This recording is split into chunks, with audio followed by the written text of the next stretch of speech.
Ini leader pink. Kenapa kita perlu pilih leader pink? Jom dengar saya explain.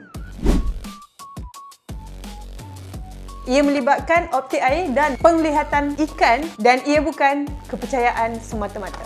Untuk warna pink ialah warna merah yang dicampur putih. Apabila merah diserap, yang tinggal ialah warna kelabu pucat ataupun lut sinar. Dalam air, tali pink menjadi kurang kelihatan pada ikan, terutamanya air dalam, air keruh dan tempat yang cahaya rendah. Dalam erti kata lain, tali kelihatan hilang dari sudut pandangan ikan.